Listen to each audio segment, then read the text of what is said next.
María, llena eres de gracia, el Señor es contigo. Bendita tú eres entre todas las mujeres y bendito es el fruto de tu vientre, Jesús. Santa María, Madre de Dios, ruega por nosotros pecadores, ahora Y en la hora de nuestra muerte. Nos sentamos.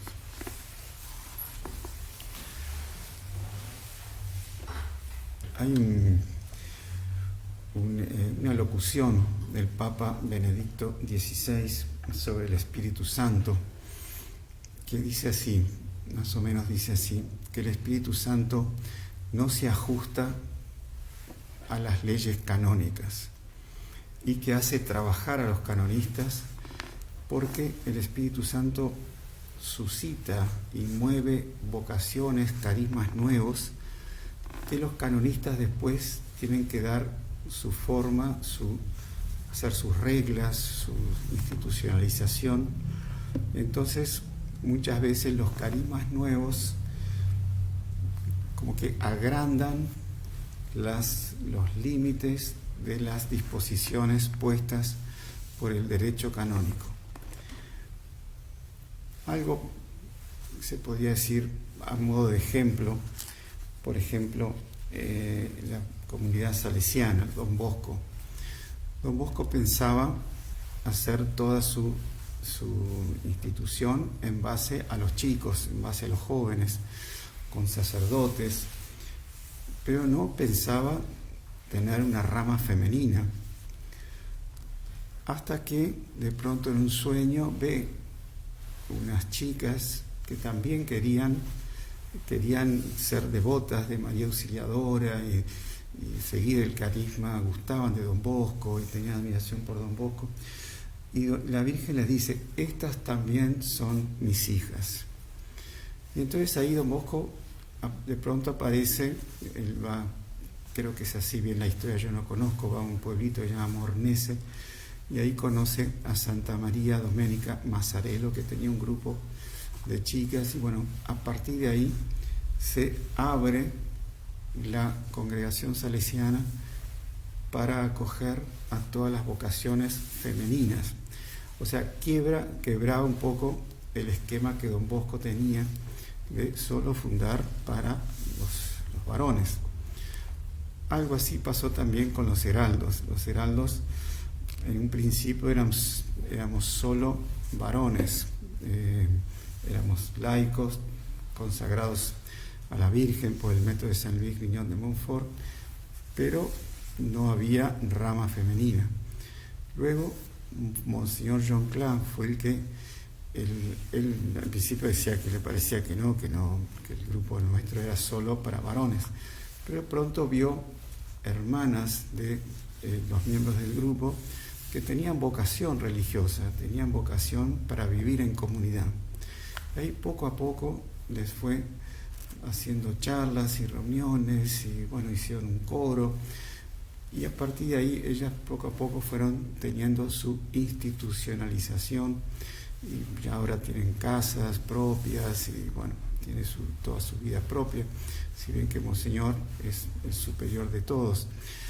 Pero vemos cómo el Espíritu Santo va poniendo gracias, que va abriendo los horizontes, ya sea en este caso de las lecturas de hoy de la Iglesia, o puede ser de una comunidad o una congregación.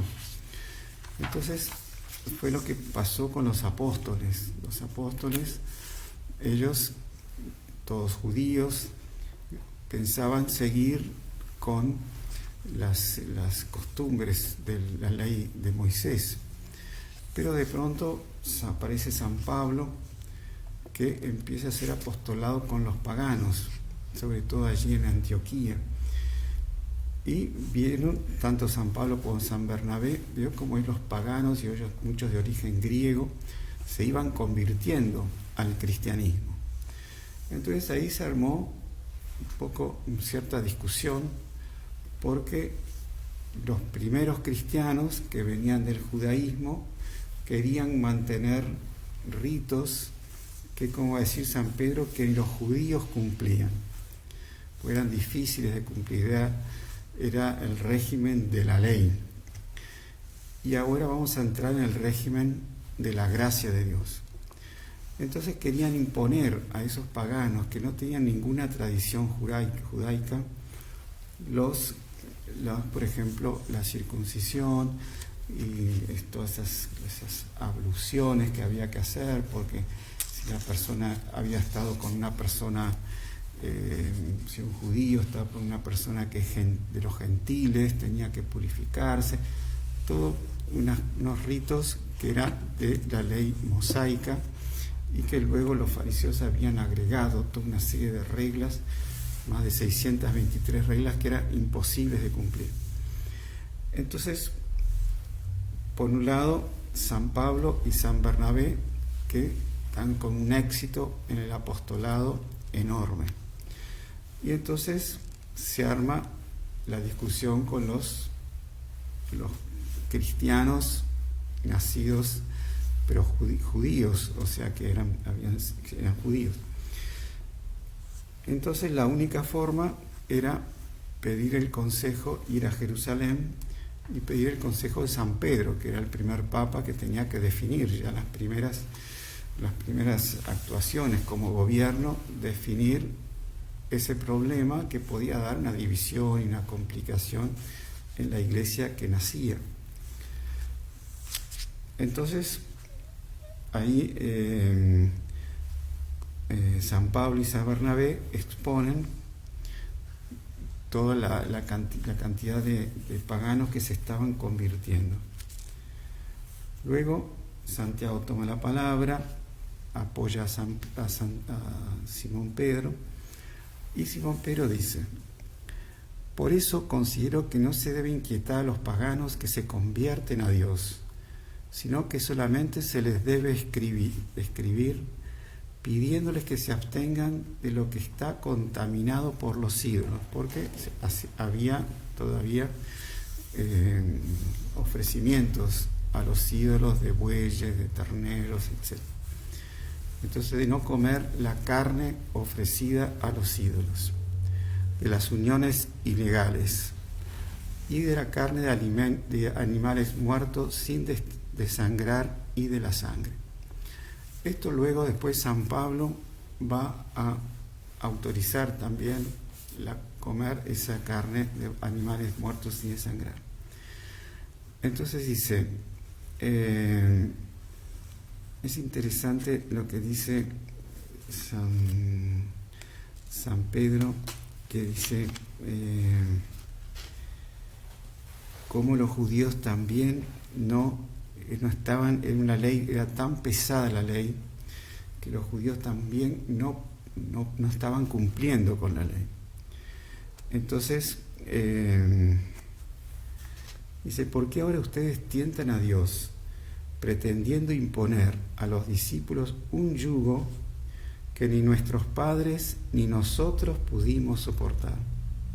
Por el contrario, creemos que tanto ellos como nosotros somos salvados por la gracia del Señor Jesús.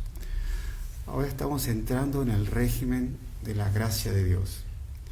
Las gracias conquistadas en la redención, en la pasión y muerte de nuestro Señor Jesucristo, que la gracia es ese don creado por Dios que participa de la vida increada de Dios. O sea, por la gracia nosotros nos unimos a Dios y Dios nos da fuerzas para cumplir la ley.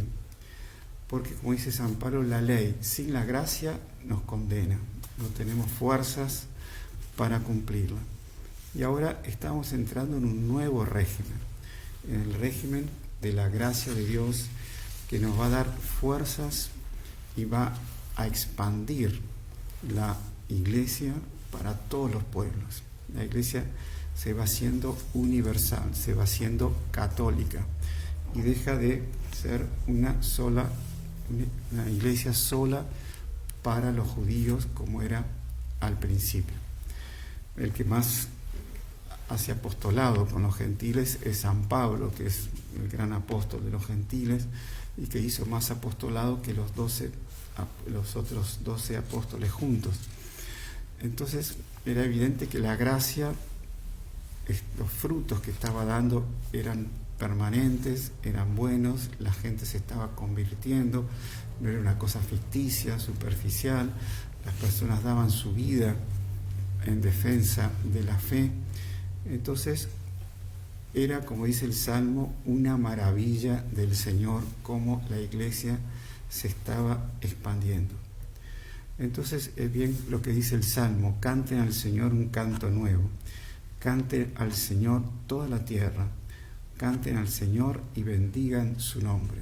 Es un canto nuevo, porque se deja de haber una acepción de personas para que la salvación, el mensaje de la salvación es para todos. Y entonces para lo que a nosotros nos parece evidente hoy, todo lo que estoy diciendo es una cosa que lo aprendimos en el catecismo, no tenemos ningún problema en aceptarlo. Para esa época era todo una nueva visión, era una maravilla que se abría y que para algunos les chocaba y les escandalizaba.